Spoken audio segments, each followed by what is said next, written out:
As the war continues to deteriorate in Ukraine, as Russia continues to make advances all along the fronts, as the energy infrastructure within Ukraine continues to crumble because Russian long-range missiles are finding more and more accurate as they hit their targets, with the air defense becoming less and less capable.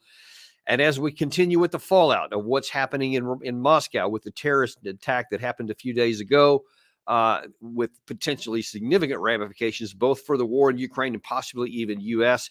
Amidst all of that, the U.S. is actually considering, should we get more involved in Europe? Should we move more of our troops into Poland, into Romania, in a permanent stationing of our troops there?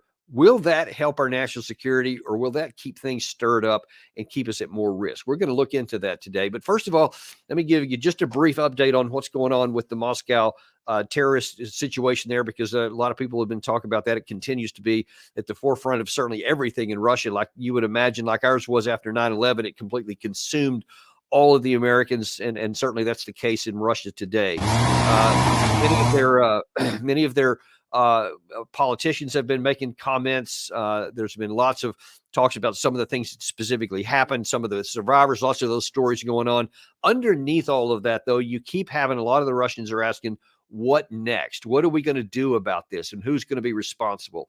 And a lot of the Russian media is reporting that right now they have actually arrested 11 additional people on top of the 4 actual assailants, the people that they say may have been accomplices inside of Russia, because obviously there's going to have to be, a lot of people. These 4 couldn't have done all this on their own. They had to have weapons. They had to have people supplying that. They had to have a path rather to where they were going to go. Someone on wherever they were heading, whether it was Ukraine or wherever else they were going, there had to be somebody on the other side to try to meet them. So Russia's trying to sort all that out. They're doing investigations right now into any, how they got the money. They're tracing all the phone calls to find out who actually was involved with this. And all these other things, that documents that they have. They're even interviewing a lot of the people who were working at the concert hall itself to see if anybody was involved with that. So all kinds of things going on there.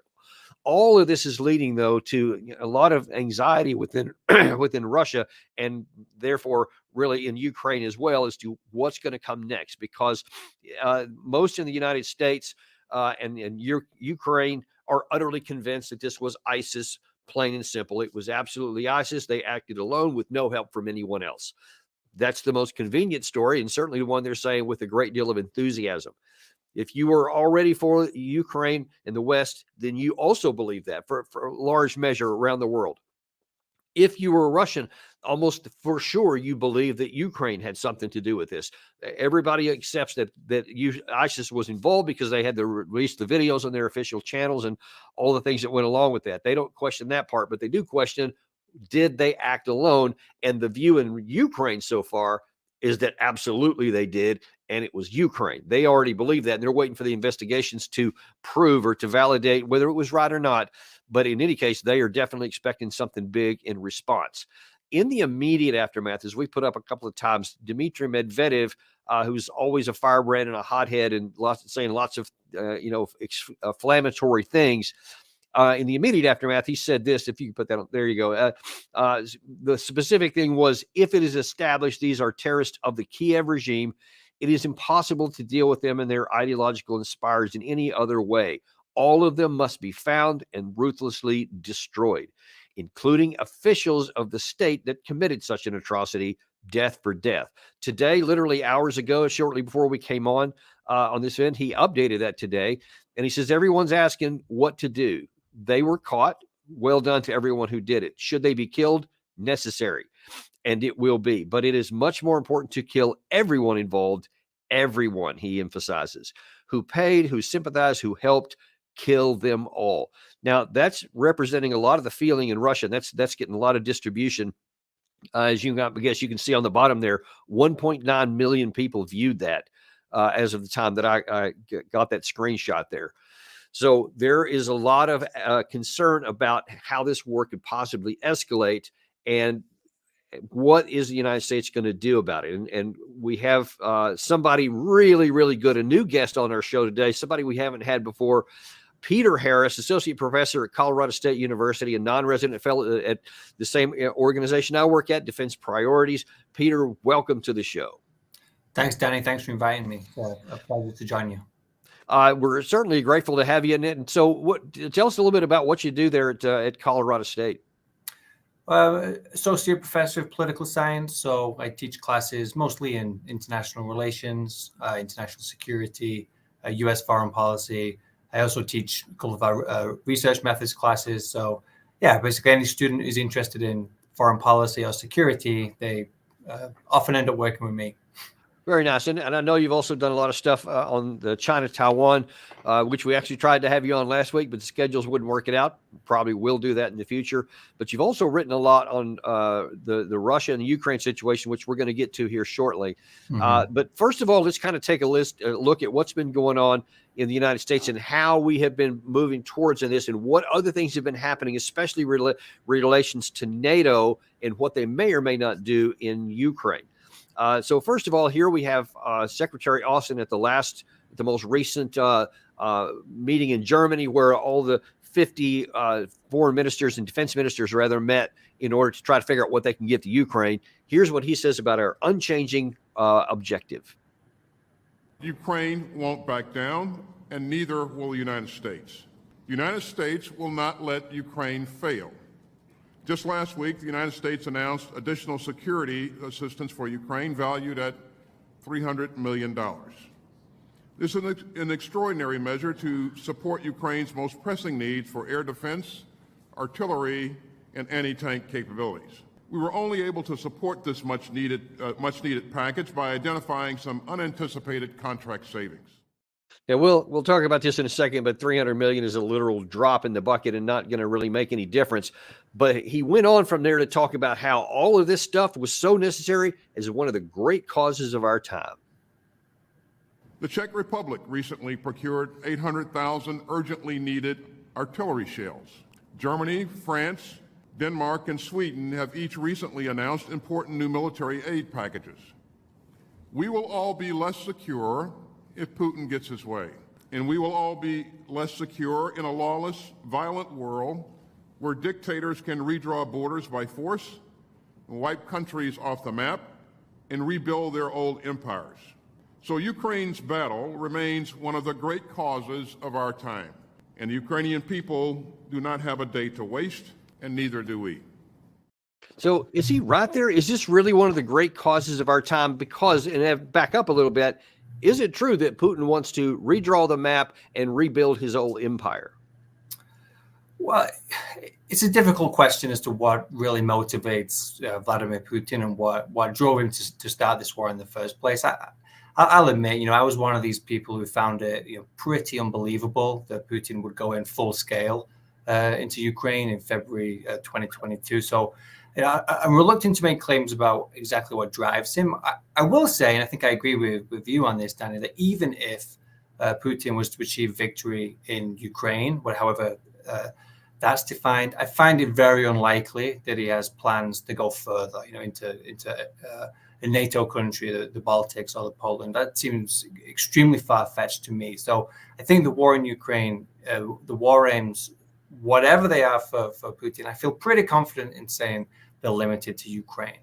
So the question is, who's threatened by that outside of Ukraine? Is the United States threatened by and seeing its security situation badly deteriorated with the war in Ukraine? I don't think so. I mean, I think there's a degree to which our security is interconnected with what's taking place in Ukraine, but who it really matters for is the people of Eastern Europe. So I can certainly think if Lloyd Austin was the Secretary of State for Finland or for Sweden or for Poland, his remarks would make a lot more sense, right? To have an enlarged, aggressive, emboldened Russia right on your doorstep. I could see how I would be very anxious about that as a Pole or as a Finn or as an Estonian. And I think that's where we should really see some of the action to deal with the Russian threat such as it exists. Yeah, and trying to really double down on that, and I'm not sure who led and who followed, but that comment is also about they're coming after us, and this is the moment of our time or action of our time. You had Zelensky himself making this following claim. There is no evil he will not commit to prolong his personal power. And there is no one in the world who is safe from this. I am grateful to every state, every leader, and all international organizations that have called and will continue to call a spade a spade. Everything Russia does in the occupied territory of Ukraine is a crime. There must be a just retribution for everything the Russian murderers have done in this war and for the sake of Putin's lifelong power. This figure must end up in the dock in The Hague. That is what we must ensure. Now, of course, Ukraine was invaded. Their people are being killed. Their cities are being wiped off the face of the map physically and literally. And so it's totally understandable why he would be making that sound, because he wants to draw everyone else in on his side by saying, this is a much bigger issue than it is, it's just for us, because you're all going to be next. And you see why he would have motivation to say that. But what should be the United States policy here, or even writ larger, NATO itself, given that there is a 32-member alliance just on the other side of the border there, where Ukraine has none when Russia came in there the first time?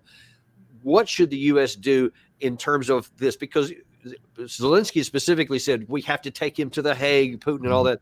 Well, that's certainly never going to happen. But what should happen?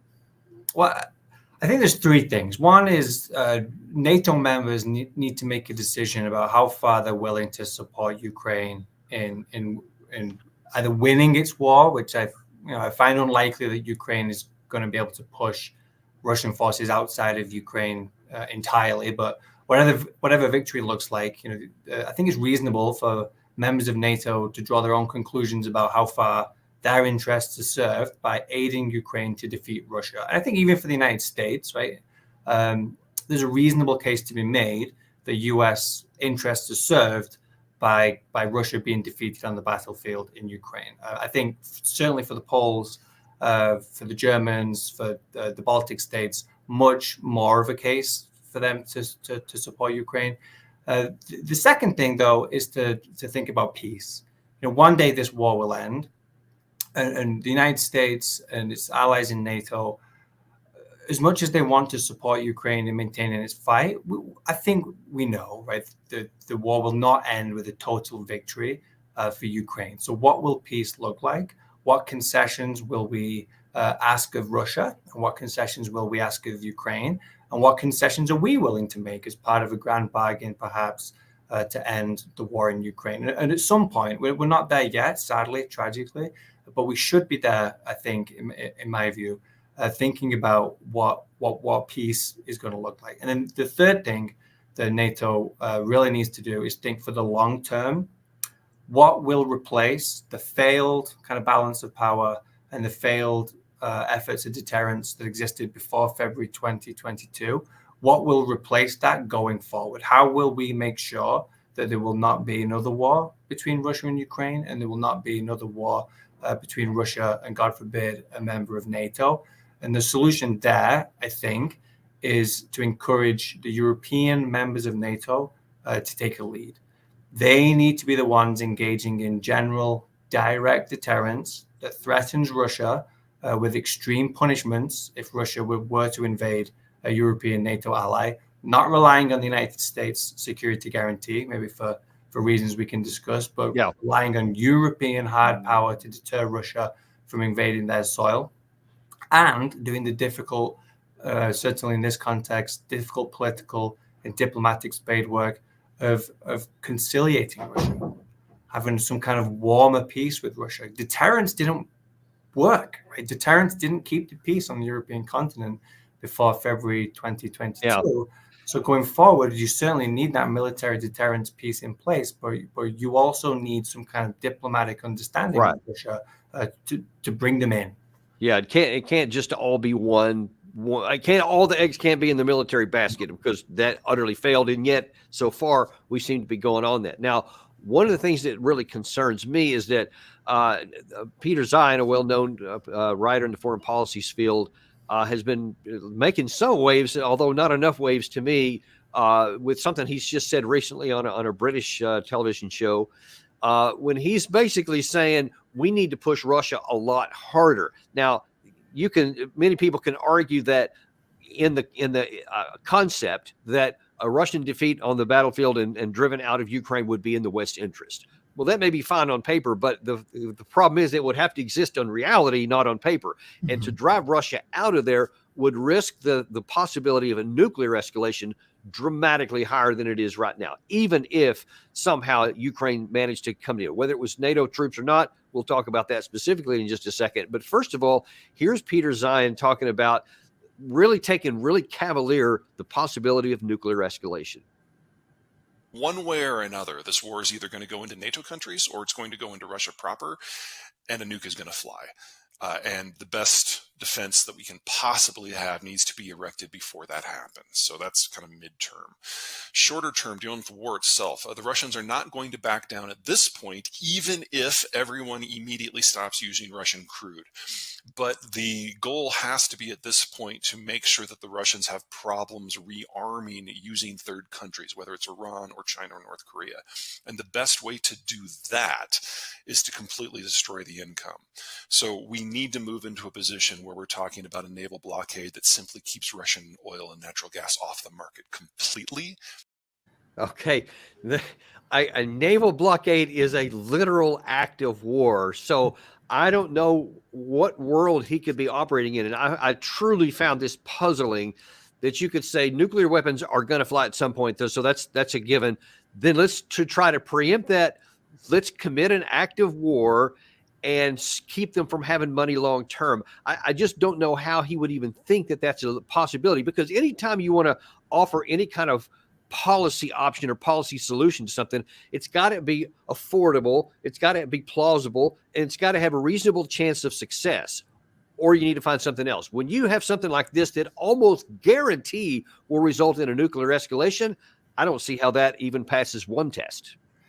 Yeah, I mean, I disagree almost entirely with what was said in that clip. I mean, I think the first thing to note is I really disagree with the prediction that the war is inevitably going to go into a NATO state, or it's inevitably to be taken into Russian territory. For 2 years, the war, I mean, there have been attacks on Russian soil, but for 2 years, the war has been largely contained in Ukraine. And we haven't seen this horizontal escalation that a lot of people thought was inevitable, with the war spilling over into a NATO country. Putin exercised some restraint in terms of not attacking NATO supply lines, getting things across the border to Ukraine. And we haven't seen this vertical escalation in terms of nuclear weapons. And that's something to be, I mean, as terrible and tragic as the war is, it's something to be, to be pleased about, that at least it's been contained and we've not seen this horizontal and vertical escalation. What we do not want to do in the West is be the ones to escalate the war horizontally or vertically. And I completely agree to blockade Russian ports. And you know this, but these recommendations have been going since February and March 2022. We need to shoot down Russian planes. We need to block Russian ports. We need to give them something to worry about in Vladivostok or something like this. It's incredibly reckless talk, and comes from some people who should know a lot better. And right. To the credit, the Biden administration has resisted those calls quite wisely, and I'm very happy about that. Yeah, really so far they have. But there's also an additional, not just an expert so-called, but also heads of state, because it made a lot of the news here recently, where Emmanuel Macron was openly talking about the possibility of sending NATO troops into Ukraine. Some of the other states, Poland, seemed to want to be messing around with that. Some of the Baltic nations were, engaging in some of this, well, who knows, kind of talk or whatever, to try to give, Russia something to think about, I think. But one of the guys we've had on our show several times, Alex from History Legend, showed a little bit about what might look like if some of the French troops did come in, especially around the port of Odessa, which has been talked about. From an operational perspective, this task force would depart from the Romanian border. It would have to push 230 kilometers to Odessa along the M34 road through Moldova, hoping all roads are intact and that no Spetsnaz or Transnistrian troops block the path of approach. There was also a faster coastal route, but Russian missile strikes damaged the existing bridge. Then the French task force would need to advance another 50 kilometers up to the Tilihul estuary. Why? Number one, this would provide a natural water barrier to enemy columns. Number two, it would protect the E95 highway linking Odessa with the rest of the country. Now, specifically talking about what Macron had mentioned about the possibility of French troops entering into Ukrainian territory, Vladimir Putin responded, and he was very emphatic and categorical about what he would do. They're talking about the possibility of sending NATO military contingents to Ukraine. But we remember the fate of those who once sent their contingents to our country. But now, the consequences for possible interventionists will be much more tragic. We also have weapons. They know about this. As I just said, we also have a weapon that can hit targets on their territory. And they should understand that what they're doing now, trying to scare the whole world, it does risk a conflict with nuclear weapons, which means the destruction of civilization. Now, you've actually warned about this in writing too. You wrote something in the first year of the war, almost exactly 2 years ago, if I'm not mistaken, very, very nearly so, where you were talking about American exceptionalism and the indispensable nation that many used to talk about the United States. But you were talking in there also about really NATO expansion has been a real issue as well. And it's specifically in there, you wrote that the world today is different from the 1990s. Now that rival states are more willing to punch back, it is far riskier for U.S. leaders to perform the role of indispensable nation. As President Joe Biden has cautioned, a military intervention against Russia in Ukraine could mean nothing less than World War III, which seems to be backed up by what Putin just said there. So in that event, given that this is not the same world as the 1990s, what limits or constraints should the U.S. have when it talks about what should do next? And you mentioned a second ago, and I want you to elaborate on this, that even NATO has to decide what concessions are they willing to make. And so far, nobody in the West has even broached the thought of concession. They want Russia to make all the concessions. But is that realistic?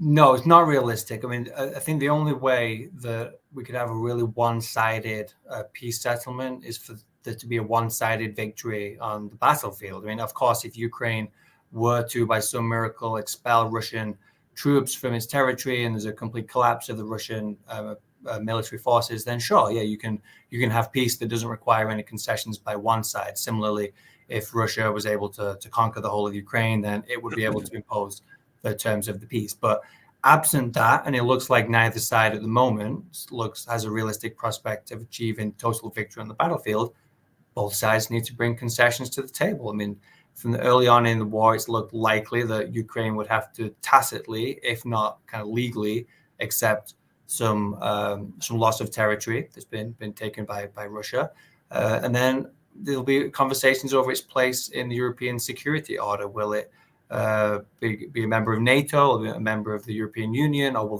the door be shut on those things? These kind of security guarantees, so-called guarantees by certain European member states, really is kind of guaranteeing arms sales and economic assistance in the event of a future war with Russia. What's their status in a future European security order? All of that would have to be discussed. And I think it's reasonable to ask some concessions from Russia. I think Russia could do some stuff in Belarus to make Poland and the Baltics feel more secure, maybe pull back its nuclear forces, maybe even reduce its conventional forces in Belarus. But the West will probably have to make some kind of concessions too on behalf of Ukraine. And people balk at that, right? They don't like the idea of making concessions on behalf of Ukraine to establish peace in Europe. But it's not that much different from sending money and sending arms and aid in Ukraine.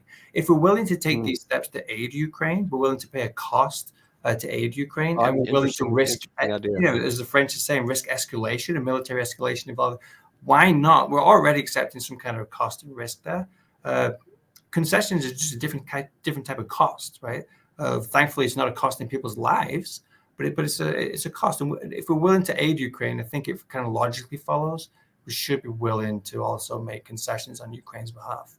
And so one wonders if, I would like to hope, I don't know that I'm confident enough to say I think they are, but it would be great if what the U.S. is talking about right now in terms of expanding our involvement in NATO, not cutting it back, not handing it off to to Europeans to do more for their own security, which we're going to talk about here in a minute. But there is a report out from CSIS that's been reported in a number of media outlets that the U.S. is considering putting a permanent armor brigade into Poland and to sending more troops into Romania. Gary, if you could bring that headline up there so we can see the one we're talking about. It's been something we've been talking about for a while.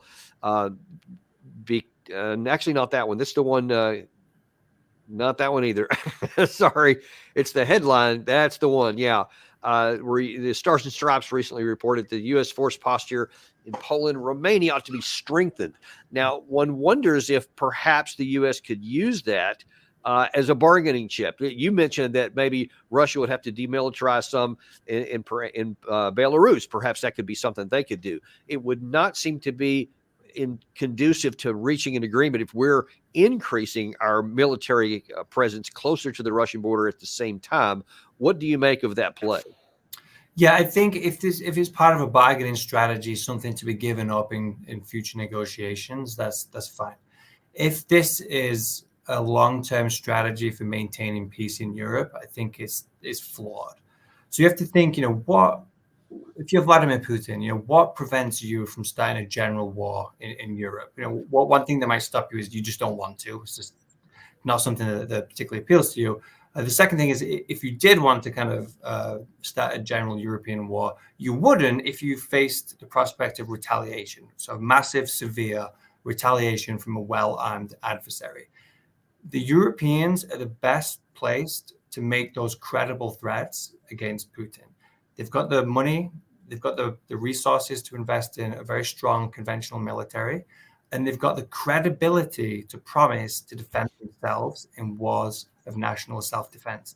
The United States will always suffer from an inherent credibility problem when it comes to promising extended deterrence, that we will fight World War III on behalf of allies in Eastern Europe. We may do that, but if I'm Vladimir Putin, I always have doubt as to whether, no matter how many troops you put there, I doubt whether you would follow through and fight what Joe Biden called World War III that could turn nuclear against me. I'm much more likely, and this is, I think Europeans are not used to thinking this way. They think they're much safer behind a US security umbrella. I think that's got it wrong. They're much safer behind a credible deterrent that they make themselves to defend themselves. That's what Putin would believe. And that's what can deter him from any kind of adventurism in Eastern Europe that he might be, or some future Russian leader might be tempted to pursue in the future. So there was an explainer published on defense priorities not long ago by Rajan Menon, who we've had on our show here, where he's talking about that we need to reconfigure NATO and the case for burden shifting. Now, this almost seems counterintuitive a little bit. We're going to talk about some of those specific points in a second. But first of all, I'd just like to ask you, in the theoretical concept, everybody in the U.S., and you can go all the way back to those 1990s that you referred to in your earlier piece there, American leadership. We have to lead the way. So America has to be out front, and we can't be back, or else then we're leading from the rear, so to speak. What do you say to those people who argue that to rebalance and to put Europe up front and put the America like over the shoulder is the right thing to do? I think there's three historical time periods we should think about. One was the early Cold War, when I think it did make a lot of sense for the United States to be forward deployed in Europe as a way to deter the Soviet Union. At that point in time, Western Europeans could not defend themselves and they could not deter the Soviet Union. And there was a strong economic and national security case for the United States preventing a war in Europe, and ergo it followed that the United States needed to be the one to pick up that slack. Then you have this other period in the kind of the 1990s where the United States could be the security provider in Europe. It probably shouldn't have, to be honest, in the 90s and early 2000s, but it could, and it wasn't very risky because no one really thought that Russia was going to start a war in Eastern Europe. So the threat to intervene, or the promise to intervene on Europeans' behalf, was probably less credible, but it didn't really matter that much. Now we're in this third, more dangerous period where the risk of war is higher. And in fact, we do have, the first major land war in Europe since 1945. But we've got this incredible commitment, or at least questionably credible commitment, that will race to the defense of our European allies. And I think that's bad for the United States to make that promise, right? Because we don't want to be dragged into World War III. And if push came to shove, we may choose to not fight World War III. And it's better for the Europeans to rely on a power that is, in North America rather than Europe. It's actually in their interest to take more of the lead, and for the United States to recede into the background. Sure, some kind of arsenal of democracy type role, economic assistance type role, but it's much more in the European self-interest to be self-reliant, to have these unilateral deterrents that they can use themselves to keep them safe. It's not about abandoning allies. It's about coming up with the correct deterrent and the correct deterrence regime in Europe. And I think we can best support our allies by encouraging them to be resilient against Russian aggression. Yeah. Now, one of the things specifically that Rajan mentioned in there was, he said, Russia's attack on Ukraine has revealed the weakness of the Russian military, which makes burden shifting even more appropriate.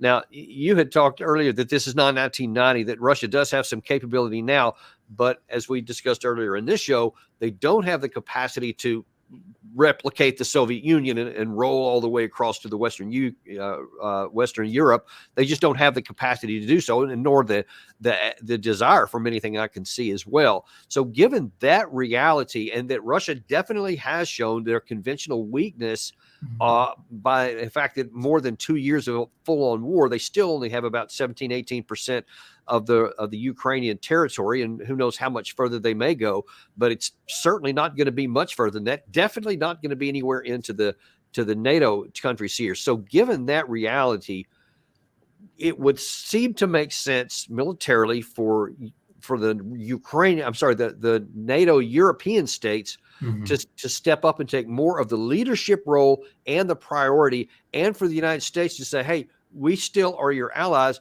but we're now the over the shoulder. We're the second. We're not the first line of defense. We're the backups here, because you're the ones that are on the front lines. It seems that it would even be in the Europeans' desire to do that for their own security. So, as you say, they don't have to rely on wondering if the U.S. Congress would back an Article 5 requirement. I think so. And, I'm from Europe. I'm originally from the UK. I'm a US citizen now, but when I think from a European perspective, who would have, and I said this earlier in the show, but who would have really suffered and whose security would have been really jeopardized if Russia would have taken Kyiv in 3 weeks? If Russia had kind of gobbled up Ukraine and kind of annexed all that territory, whose security would have been badly jeopardized by that? And it's Europe, right? It's the neighbors. It's Poland, it's Romania, it's the Baltics, it's Germany. And so it's those countries that, as you say, are on the cold face, whose security is truly imperiled by what's taking place in Eastern Europe right now, should be taking the most vigorous steps to deter future Russian aggression.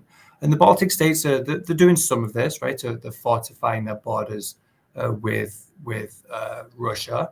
The Poles have done a good job of bolstering their defense spending.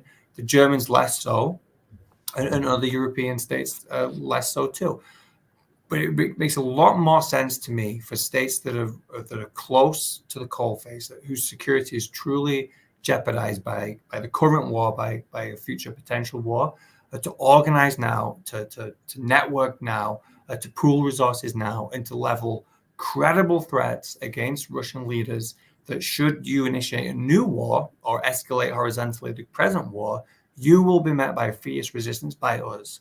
And we don't need the United States, right? You may question America's investment in Eastern Europe and its credibility. You could point to what's taking place in the U.S. Congress to fund Ukraine, and you in Russia, in Moscow, may doubt America's credibility. It doesn't matter, because we're here and we're well armed, and we are credibly threatening to punish you as Europeans on European soil. That's the strongest deterrent, right? Not kind of pegging this or hitching this to what, as you say, the U.S. Senate and the U.S. Congress will agree to, but what Europeans will do. That's the most credible deterrent. It is, and there's been lots of, we're now getting into the presidential election. We're getting closer to the general now. And so a lot of people are talking about, what the next president's going to do, especially as it turns to NATO. A lot of talk about that lately, about Donald Trump, because a lot are afraid, oh, he's going to get rid of NATO. He's going to quit doing it. He's made these outlandish claims about he wouldn't protect somebody if they didn't pay their dues or whatever. But there is some truth behind what he's saying, that the Europeans should step up, because, as you pointed out a couple of times now, this isn't 1990. And this isn't 1949 either, where the Europeans are capable. They do have the economic wherewithal. They do have the capacity to provide more for their own security, not just at a percentage of GDP, but in a capability, in something that will provide a legitimate conventional deterrent against any kind of Russian incursion, which seems unlikely, but they can do that. And we already have a nuclear deterrent that would prohibit Russia from initiating any kind of a nuclear attack because of the certainty of the response. So that part is also it's still in place and continue to be so. Given those realities, that it is appropriate for the U.S. to reduce what it does over there for our own security, for our own economics, and it is appropriate for Europe to step up and do more for their own defense. And I certainly hope that's the way it goes, regardless of who wins here in the United States this November. I couldn't agree more. And, as a European, it feels like it's deja vu all over again. Didn't we have these same conversations about Trump and America's commitment to Europe 4 years ago? I mean, I remember Angela Merkel saying the era of relying upon the United States for our security is over, and the era of Europeans having to do more to provide for our own common defense is here and now. And that was 4 years ago. Yeah. And I feel like when Joe Biden was sworn in, they kind of forgot all that, and now they're quickly remembering it. It looks possible that Trump could be president again. It's really frustrating to watch, but the world has changed. America has changed. Agree with him or disagree with him, somebody like Trump could be president in perpetuity, right? There's no guarantee that we're ever going to return to a period in American history where both parties were reliably committed to the defense of Western Europe or Eastern Europe. And the Europeans need to get used to that. I think they hope that the deployment of American troops on European soil will serve as tripwires, right? That they'll be caught up in the kind of the mess of a general European war, and America would have to commit and mobilize. But recent political science literature suggests that tripwires might not work quite as effectively as people hope. Right. And what really matters is a president's or a leader's assessment of what is my core national interest. And I just can't believe, or at least I'm skeptical, that a sitting US president would judge it's in America's national interest to risk a nuclear war with Russia over the fate of Estonia. And here's what not many people, even in America, realize, that this Article 5 does not automatically trigger the United States into a war. It must go through the Congress, even more than just the president, that they have to agree and vote on entering a war. And I think the chances of getting enough members of Congress to go on the record and say, yes, let's plunge into a war that could go nuclear almost immediately is pretty low. So given that reality, I think that the Europeans would be much smarter and much more secure to be relying on their own defense capabilities. I mean, that's what I would think, aside from what anybody in the U.S. wants. No, I completely agree. And again, the framing of this in the U.S. is sometimes frustrating. It's about kind of abandoning NATO or being there for our allies. And I think it's the wrong framing. The real issue is, what's the best way to preserve peace and the status quo, and what's the best way to deter future aggression? And if that is not the United States offering a security guarantee, then so be it. And I think it is not. I think there should be British bases. I think there should be French bases. I think there should be German bases in the Baltics and in Poland. I mean, to the credit, the Brits do have, I think it's about 16,000 troops right now in the East. The Germans need to do more. The French need to do more. And they all need to spend a hell of a lot more. And as I think we agree on this, that the point is not that the United States is doing something wrong by shifting the burden to Europeans. It's just the right thing for European security. Realities that exist, and the balances of power, I think it is. Well, listen, Peter, I'm so grateful to having you come on the show today. We look forward to having you back on at some point in the future, but you've made some great points today that I hope our audience will listen, and I really hope that those in Europe will actually pay attention to as well, because that ultimately they can benefit. Thanks for coming on today. I appreciate that. If I could just say one last thing, it's a shame that my 7-year-old couldn't be here, because I remember one time we were in a conference call together, and he said, "Hey, George Washington is making some great points." He thought you were George Washington. So there you go. Thanks for having me on the show. I appreciate that. and we appreciate you guys for watching today as well. We remain unintimidated and uncompromised to bring you the truths, even if it's not pleasant and somebody might not want to hear it. It's the right thing, and it will ultimately benefit the United States. Folks, we got some great shows coming up for you tomorrow you won't want to miss. We have John Mearsheimer and Matthew Ho on tomorrow, two of our all-time faves. You're not going to want to miss those. Tune in tomorrow. Like and subscribe to this and share it with your friends. Let them know to tune in tomorrow, and we will see you on the next episode of Daniel Davis Deep Dive.